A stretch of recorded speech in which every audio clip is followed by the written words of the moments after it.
રાહુલ મારો રૂપાદય તોરલ જય શવતી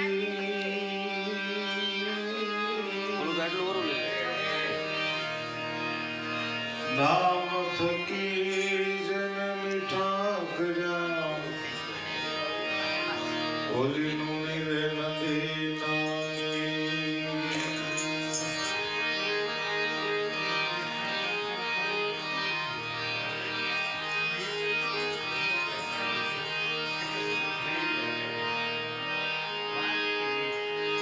તો ક્રિયા વિના કોટ પડે નહીં અંધાસું આટ રે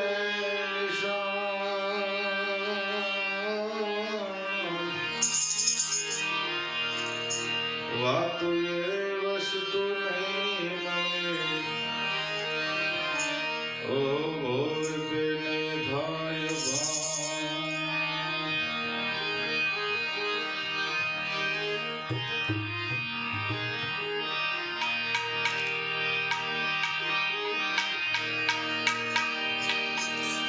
तुमदा शब्द गुरुदेव का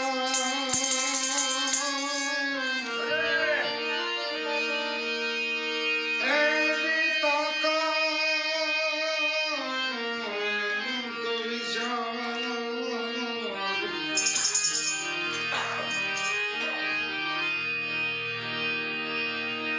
थके मुनिजनो पंडिता એ જેનો વેદનો પામે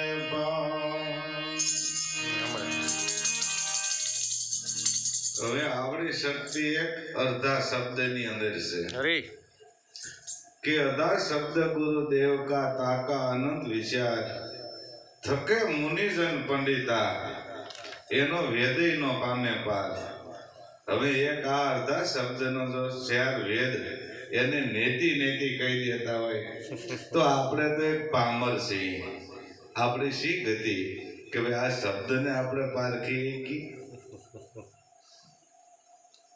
એટલે ભાઈ અમને ગાયું કે શબ્દના પારખું ભેટશે લેશે ભક્તિમાં ભાગ અભાગી કે એના ભાગમાં નથી એને અભાગી કીધા છે અભાગી આમાં અનેક કુટલ હૃદયના કાક કુટલ હૃદયના કાક કે સંગતિ ક્યાં જઈ કરીએ આ તો વર્તી જેની વેરાગીણ થઈ આ પાછા મૃત્યુ લોકમાં આવીને મળીશું છતાંય આયલા જેને મરીને દીધા છે મામા આ સંતોના અમૂલ્ય રત્નની મોતી હાસા ગયો તો એવા શબ્દ છે પણ આને પારખવા બહુ કઠિન છે અખા ભક્તે કીધું છે કે ગાવા વાળાને ગમ નહીં સાંભળવા વાળાને નહીં કાંઈ ધરસકો અખો કે લોટીમાં તે તેલનો ધરસકો કે ભાઈ ગાવૈયો એટલે એની વાત જાવે છે બહુ ગલું સારું એક બીજો ભાઈ તો તબલા વાળાને વખાણતો હોય કે પણ ઉસ્તાદ બહુ સારો પણ આ કરે ગાય આ શબ્દ આમાં શું કે છે એની પારખ નથી એટલે આ સવારામ બાપાએ કીધું છે કે શબ્દના પારખું જે જે શબ્દને પારખી કે ને એની વાતો કરીશ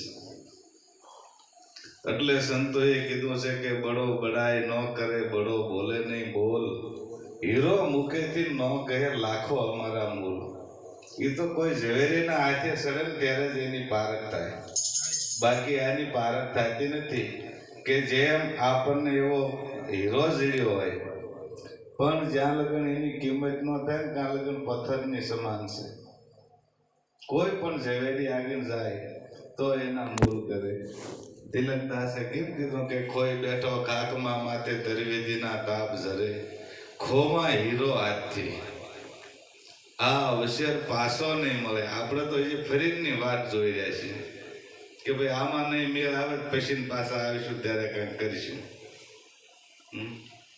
સંતોએ ના પાડે છે કે મોંઘો મનુષ્ય દેહ ફરી ફરીને નહીં મળે વારંવાર ભાઈ તું ભજી લે કીર્તા તો બીજા સંતોએ એવું કીધું છે કે તને મળ્યો મનુષ્ય અવતાર માંડ કરીને 84 લાખ અવની ભોગવી અને કરોડો જન્માંતરનું જ્યારે તમારું પુણ્ય ભેગું થાય છે ને ત્યારે આ મનુષ્ય દેહ મળે છે એટલે એને કીધું તને મળ્યો મનુષ્ય અવતાર માંડ કરીને તે ભજ્યા નથી ભગવાન હેત કરીને પછી ખાસ જમના માર પેટ ભરીને માટે રામ નામ સંભાળે.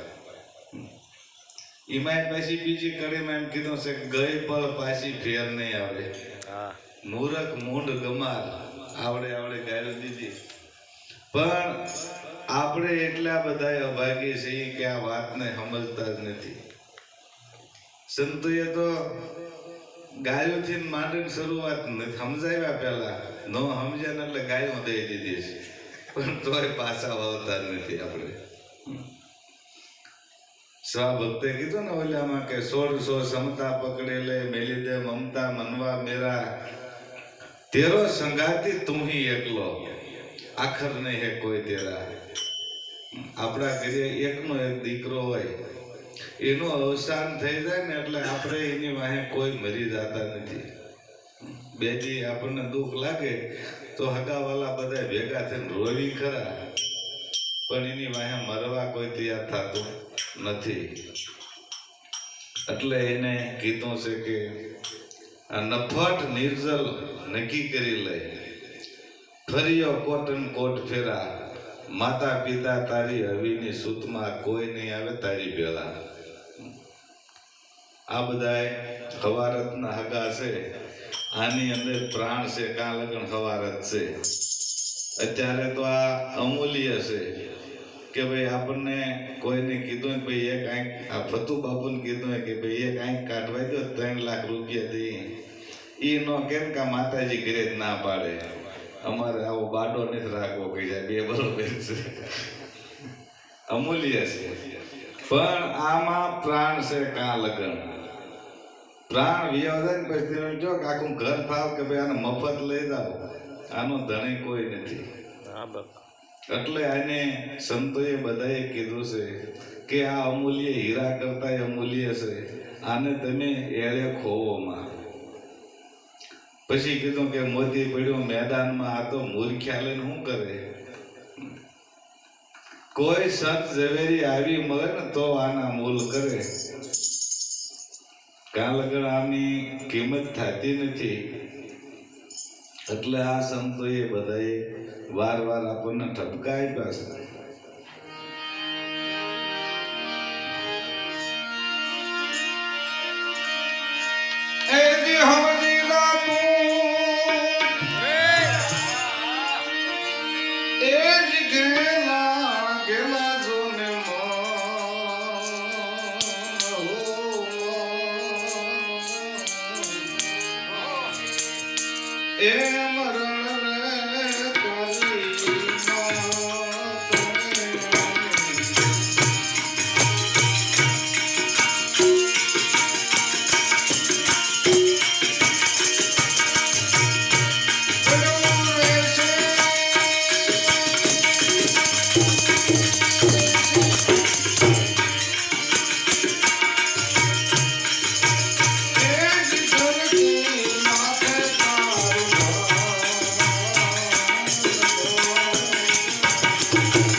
હવે આપણે આ લૌકિક જે ધન છે એને માનીને બેઠા છીએ કે એ ભૌતિક છે એ બધું આ એનું છે.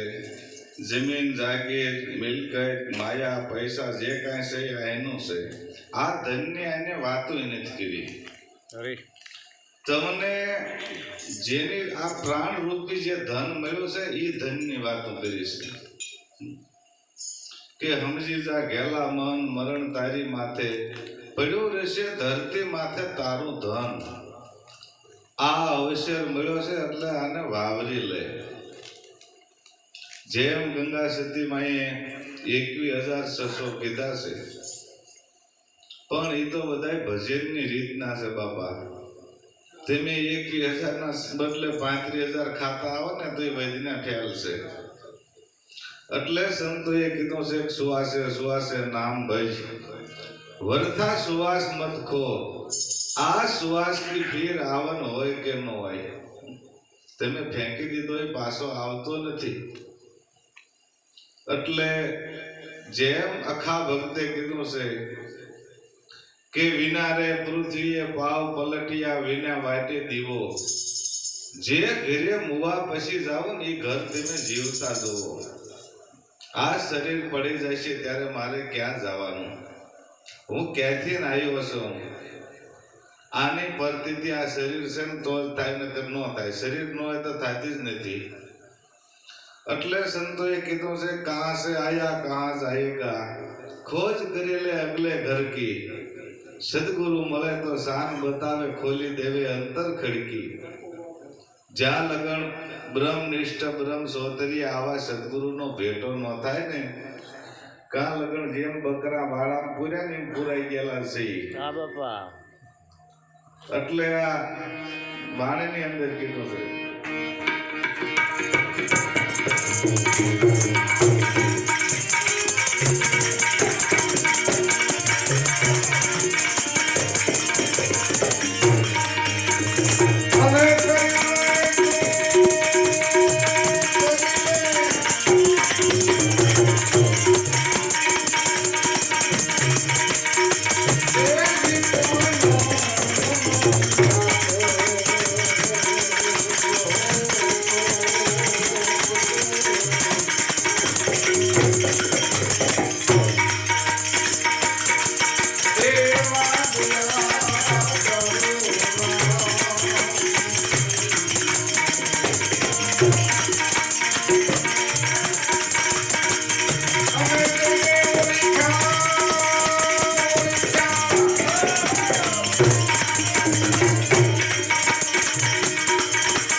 કરી લે કે તું તન મનની તોપ.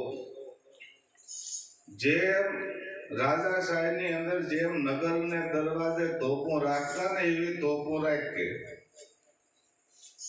નગર આ નગર ને લૂંટી જશે. બેલીઓ ઉઠો ઉતાવળા થયા, આતમ ધન લઈ જશે ખાતર થઈ.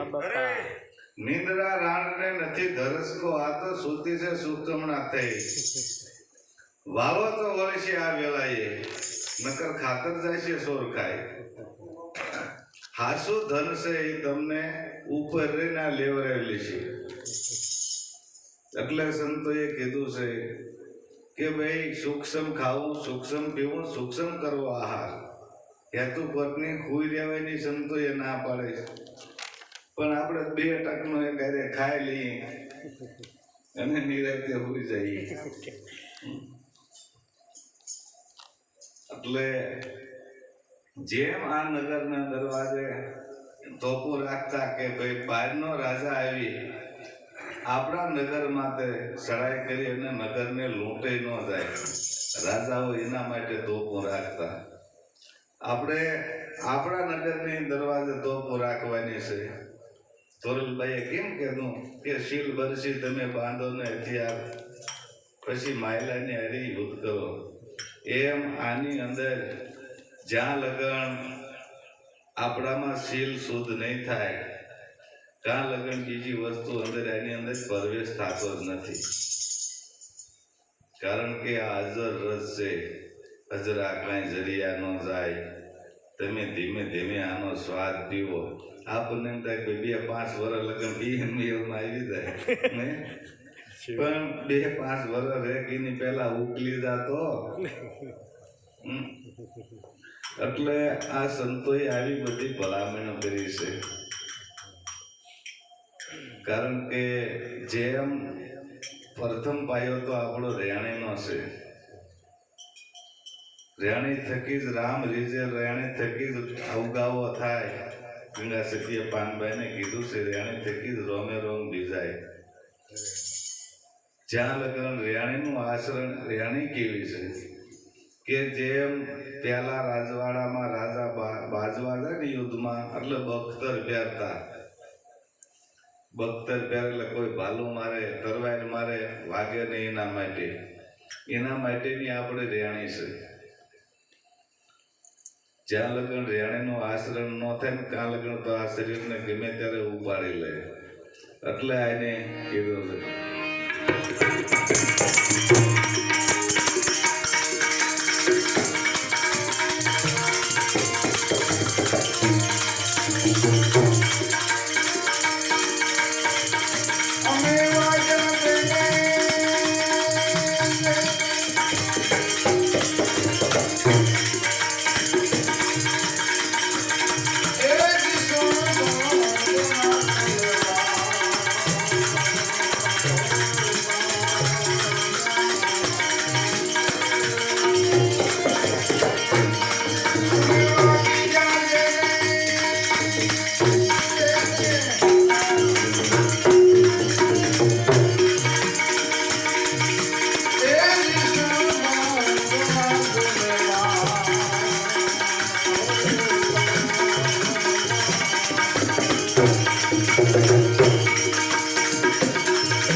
જેને લાગ્યા શબ્દના બાણ એને અવર બીજા હું જાણે જેને શબ્દના બાણ વાગ્યા છે ને એની વેદના હું છે અને અત્યારે જો આપણી નજરની સામે જો આ સંતોની વાણી નો તો આપણે કરે તો આ એની વેદનાઓ મૂકીને ગયા છે આપણને સમજાવતા આપણે સમજ્યા નહીં એટલે એને લખવાનું ચાલુ કર્યું કે ભાઈ અત્યારે નહીં કોઈ જન્માંતરની અંદર પાછો આવી અને આ રસ્તે પાછો હાલશે એટલે એને કીધું કે લાગ્યા જેને શબ્દના બાણ આને અવર બીજા હું જાણે કારણ કે જેમ આપણે કોઈ કામ કરતા હોય કોઈ વસ્તુ આપણને વાગી ગઈ હોય તો હગાવાલા ભાઈઓ જાઈઓ આપણને ખબર પૂછવા આવે કે બાપા કેવી પીડા થાય પીડા તો જેને ઘા વાગ્યો એને જ હોય હગાવાલા ન હોય એ તો ખાલી પૂછીને વ્યા જાય એટલે આની જેને જેને ઘા વાગ્યા અને જેને વેદનાઓ થઈ છે ને એની આવી વાણી લખીને ગયા છે આપણે હાટું કે સદગુરુ શબ્દ જૈસા લગા તીર દવા કરું પણ રૂજત નહીં. આ તો ઘાયલ હોવા શરીર, આ તો ઘવાઈ ગયેલું છે બાપા, પીડા એની છે. આ તો સંતોની તો વાણી એક આપણને આધાર પુરાવા માટે છે, બાકી પોતાને આની વેદના હોવી જોઈએ. જ્યાં લગન આ ઘા વાગે નહીં ને ત્યાં લગન આની પીડા થતી નથી. પણ આ તો જેમ આપણે કઈ બોલ્યો ભાઈ કાંઈ ઘા વાગ્યો તો આપણે એમ કઈ ભાઈ ફૂટ થઈ ગઈ છે, મૂંઢમાર છે. કોઈનો હટ રૂજાય, મૂંઢમાર હોય હટ રૂજાય નહીં. આ ઘા એવા વાગેલા છે એટલે સંતોએ કીધું છે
ગઢ શિખરની કીધી કે લાગી જેને ગઢ શિખરની લહેર,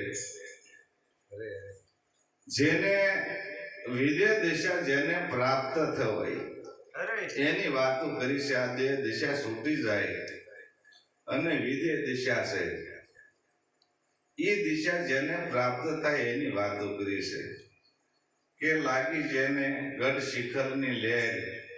આને બીજા હું જાણે જેનો મનવો ગયો છે પરદેશ. આ અમૂલક છે, સમજ્યા? અમૂલક વસ્તુ આ લાવે એટલે આ લખવામાં કઈ ન આવે. આજ તને બોલ્યા રાખો, હવાર પડે જાય, બીજો દી વિયો જાય, સોપડે આપણે ન જોઈએ. આ અમૂલક છે એટલે એને કીધું છે એ અમૂલક વસ્તુ લાવે. જેમ વાણીની અંદર જેમ સવા ભક્તિ કીધું છે કે પોસાદે મુજે ભવ દરિયા કે તીર, એસો કોઈ મળી જાય સંત ફકીર, પોસાદે મુજે ભવ દરિયા કે તીર. જાજ મારું જોખમ ભર્યું, તમે નાવિક ઉતારી દો નીર. સદગુરુ છે ને ખારવો છે. આ નાવને કઈ દિશાએ લઈ જાઉં એ ગુરુને જ ખબર હોય છે. જાજ મારું જોખમ ભર્યું, આપણને ભવ સાગર તરવા માટેનું મનુષ્ય દેહ એ એક મોટામાં મોટું સાધન છે. મનુષ્ય દેહ થકી જ આ ભવ સાગરની અંદર તરી એકાય છે. આપણા ઘરે 5 કરોડનો હાથી બાંધ્યો હોય ને તો આ પ્રભુના પદને એ નથી પામી શકતો. એટલે મનુષ્ય અવની 84 લાખ અવનીમાં મનુષ્ય દેહ ઉત્તમ છે. કારણ કે આની આશા તો દેવ લોકો કરીને બેઠા છે. જેવા તેવા નહીં કે ભાઈ એક અમને આ અધોગતિમાંથી બહાર કાઢો ને તો મનુષ્ય શરીર મળે તો તમારા પદને પામી લઈએ. એટલે આને કીધું છે કે જાજ મારું જોખમ ભર્યું. આપણે ભેગા થયા છીએ પણ આ દુઃખમાં તેને ઘરે પૂગે કે ન પૂગે એની ગેરંટી નથી. આ જોખમ વાળું છે કે જાજ મારું જોખમ ભર્યું તમે નાવિક ઉતારી દો નીર. કરણી કાંઠો કોઈ બતાવે એસો મળે સંત ફકીર પોસાદે મુજે ભવ દરિયા કે તીર. કે આ હું કરવાથી તરી એકાય આવો સદગુરુ મળી જાય તો આ નાવ હામા પાર વહી જાય. નકર તો આ અધોગતિના પાયામાં છે. કારણ કે આ ભોગવની છે, ભોગ ભોગવાય. જેમ જેમ કર્મનું બંધારણથી આ બંધારણું છે એમ ભોગ ભોગવાતા જાય અને આ પીડાતું જાય. પણ સંતોએ તો એવું કીધું છે કે આ ઔષધિ એવી છે કે રામ નામ કે ઔષધિ ખરી નીતિથી ખાય તો અંગમાં પીડા નો રહે, મહારોગ મટી જાય. વાર વાર જન્મવું મરવું આ મોટો રોગ છે. અને આ રોગ મટાડવા ઋષિ મુનિઓ મહેનત કરીને વિયા ગયા છે. એટલે જેટલું થાય ને એટલું સાવચેતીથી અને કાળજી રાખી અને કરી લેવું. વારે વારે અવસર નહીં મળે તમે ભજન હવાયા કરજો. માણેક શોકમાં પડ્યું છે માનું આને ભરી શકાય ને તો ભરજો. તમે ભજન હવાયા કરજો. વારે વારે નહીં આવ્યા. એટલે સંતોએ એક એક શબ્દની માથે એવડી મર્યાદા મૂકી દીધી છે અને એટલી બધી કિંમત આંકી દીધી છે કે આ અમૂલ્ય છે. શબ્દનું એકનું મૂલ ન થાય કે ભાઈ આ શબ્દ આપણને આટલા પૈસા દેતા મળી જતો હોય તો ગમે નથી આપણે હાટી જ લઈ લઈએ, પણ ક્યાંય મળે નહીં. એટલે આ પ્રેમલ સાહેબે કીધું છે.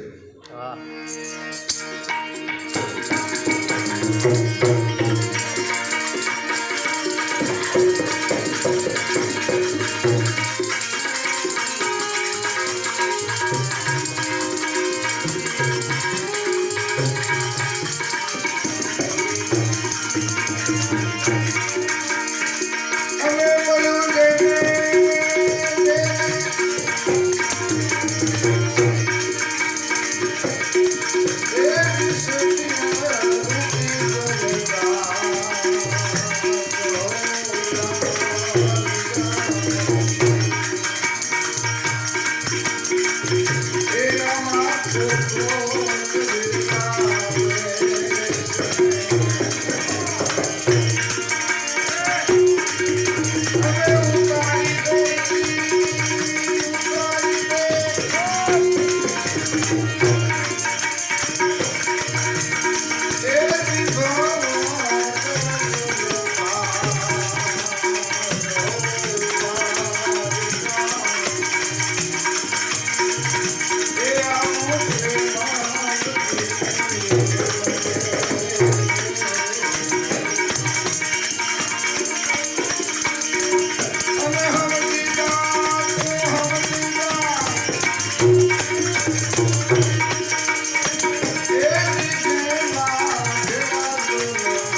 કાર્ય જાગ્યો.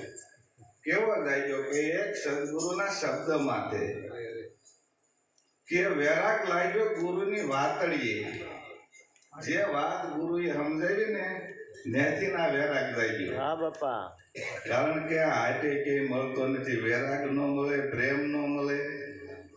નકર તો આપણને એમ થાય કે 500 ગ્રામ થી કિલો લેતા જઈએ, પણ હાટે ન મળે. એટલે એને કીધું કે વૈરાગ લાગ્યો ગુરુની વાતડીએ, હાલો હરિજનો જાય હાટડીએ. કારણ કે સદગુરુ મોટો શેઠ છે. આપણે કહીએ છીએ કે સદગુરુ મોટા શેઠિયાને હિરલાની તો ગણ્યું ભરી.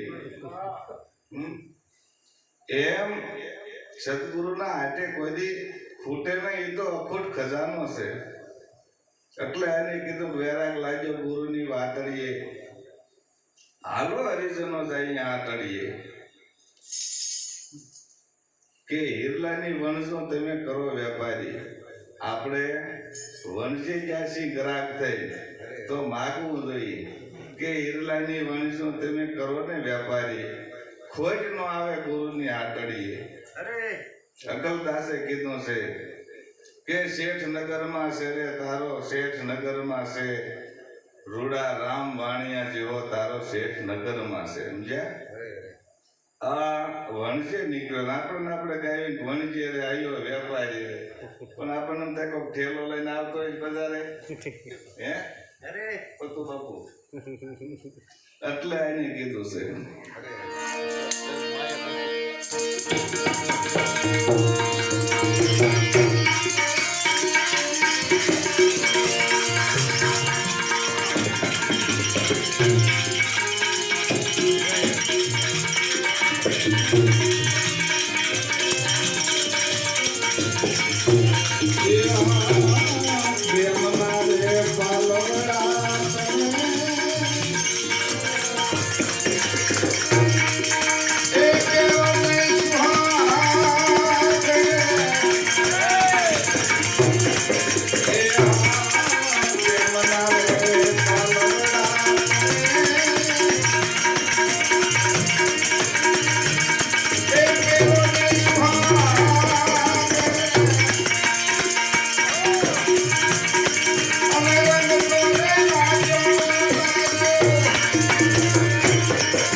પ્રેમની જરૂર તો આમાં પહેલા છે. પ્રેમ વિના પાવે નહીં, ભલે ઉંમર કરે હજાર.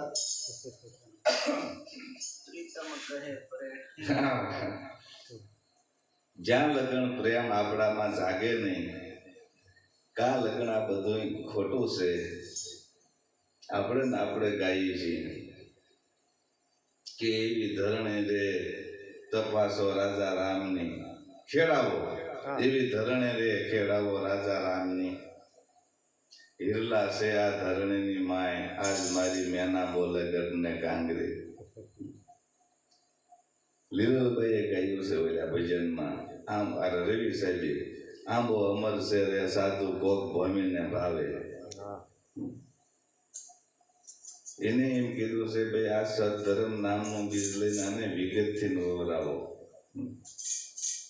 કારણ કે જ્યાં લગન ભયંકાનું હોય ને ત્યાં લગન આ ઉગતું નથી. એટલે એને કીધું કે પ્રેમના પાલવડા. પાલવ એટલે હાડે થાય, પણ પ્રેમ હોય ને તો જ ભાત પડે, નકર આમાં ભાત ન પડે. પ્રેમ વિના આપણે પ્રેમ ના રે પાલવડા તમે પહેરો ને સુહાગણ. પછી રંગ લાગ્યો બે બે ભાતળી. હવારે ગંગા સતી કેમ કે તમે બીજી ભાત પડે. હા બાપા. આ બીબો તો કુદરતી બની ગયો છે. બીજી ભાતમાં કે આને શીંગડા ન ઉગી જાય, કાન લાંબા ન થઈ જાય, આંખો મોટે ન થઈ જાય, આવું હોતું નથી. પણ આ ભૂમિકાની અંદર સત્યનું બીજ રોપાઈ જાય એટલે હવારે નવી ડાળીઓ નીકળે. એના માટે આને કીધું છે કે પ્રેમના પાલવડા તમે પહેરો ને સુહાગણ, પછી રંગ લાગ્યો બે બે ભાતળીએ, હાલો હરિજનો જઈએ આતળીએ. કારણ કે આ રંગ પાકો છે, સમજ્યા? લાગ્યા પછી કોઈ દી જાતો નથી. એટલે સંતોની વાણીની અંદર તો અઢળક ખજાનો છે. જેમ દાસ બલદેવે કીધું છે કે આપ ત્યાગી તું જોઈ લે જાગી. આ કોણ બોલે કયા દેશમાં? આ બોલવા વાળો બોલે છે, પણ એ ક્યાંથી બોલી જશે? કોણ બોલે કયા દેશમાં, કોણ ફકીરી કયા વેશમાં? માટે અંતરપટ અલગા કરીને ધરા તપાસી લે તું ધ્યાનમાં. કે પ્રેમી પુરુષ તો પડદે બોલે, સદાય રે તારા સંગમાં. હાથ કરી લે હિરલો હજારી, અમૂલ્ય વસ્તુ છે અંગમાં. જો આવો શબ્દ આવે, અંગ આવે, અંતર આવે, ઘટ આવે, દલ આવે, કાં આપણે તરત ઠેકડો મારી પકડેલી કે ભાઈ આ તો આની અંદર ગોતવાનું કે આ ખોટા બાર ફાંફા મારે. એટલે ભીંતડા આડો ની જ ભાવતો, એક પડદો આડો એની આડો ની જ ભાવતો, આમાં કેથી ભાલે છે? આ શબ્દ માથે ભેદ છે. જ્યાંનો લગન આનો ભેદ ન ખુલે કાં લગન આ વાત કોઈ સમજાણી નથી. આપણે બીજા ભજનમાં કીધું છે કે દલ દરિયામાં ડૂબકી દેના, મોતી લેના ગોતી, ગાયું છે ને. હવે આની અંદર જવાય કોઈ ગયા છે? કયા દલની અંદર કીધું છે અને ક્યાં આપણે ગોતીએ છીએ? સ્વરમ બાપાએ કીધું છે સુરતા સુગડ સમેટે એના ઘટમાં સાહેબ પેટે જવો. આ ઘટ કીધું, એટલે દલ કીધું, અંતર આવે. પણ આ વાતો શીની છે? આપણે હમણે મેકરણ દાદાની કડે કીધી તેમાં એને કીધું કે મૃગલો વસે રે વનમાં એકલો, કસ્તુરી છે મૃગની માય. પણ આ બીજે હળીઓ કાઢે છે, બાઈશ આવે છે ને એટલે ગોતવા હાટું. કસ્તુરી તમારી પોતા આગળ છે, પણ એની ખબર નથી. એ બતાવવા વાળો વ્યક્તિ જોઈએ તો આ તરતો તરત આને વારે નથી લાગે એવું. કારણ કે સંતોને વાર લાગી જ નથી સમજવામાં જરાય વાર નથી લાગી. અને એના પ્રગટ પુરાવા છે. જો આ જેસલ તોરલ કચ્છની અંદર થઈ ગયા, સતીનો સંગ થયો તો એને કઈ સમય નતો ગયો. કારણ કે એનું કર્મ એવું હતું. એટલે સતીએ કીધું પાપ તારું ભોગાય જાડેજા, ધર્મ તારો સંભાળજો. આ તમારો છે, કોઈનો નથી, પોતાનો જ છે. તો આ નાવને બુડવા નહીં દઉં. તો આ તો ઘણી એકાઈ એટલે હતા ને એટલે એને પછી કહેતા પાર ન આવ્યો એટલે એમ કીધું જેટલા મથેરતા વાવ આટલા કર્મ કર્યા છે. કારણ કે લગામ સતીના હાથમાં હતી. જ્યાં લગન સત્યનો સંગ આપણને ન થાય ને કાં લગન આ નાવ કોઈ દી તરતું પણ નથી. એટલે સંતોએ વાણીની અંદર એવા શબ્દ મૂક્યા છે. કબીર સાહેબે કીધું છે કે હે જ્ઞાની તમે કરો વિચાર, આમાં બોલન હારો ક્યાં વસે? કે પાણીથી છે પાતળો ધુમ્મસ કેરી તાર, પાણીને તમે હાથમાં રાખો ને તો પકડાય નહીં. પછી ધુહારાનો ગોટો નીકળે ને બે હાથે પકડો ને તોય ન રહે. એટલે એને કીધું છે પાણીથી છે પાતળો ધુમ્મસ કેરી ધાર, પીણ બરમાનથી પર છે નોધારાનો આધાર. એના આધારે તમે હાલી ચાલી શકો છો, આ બોલી શકો છો, જોઈ શકો છો, સાંભળી શકો છો. પણ આપણને નોધારાનો આધાર તો જગત રહેતો હોય છે. એટલે આ બધી મર્યાદાઓ છે. જ્યાં લગન મર્યાદા ખુલ્લી ન થાય ને ત્યાં લગન એક શબ્દ આપણને સમજાય નહીં. એટલે આને કીધું છે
શરૂ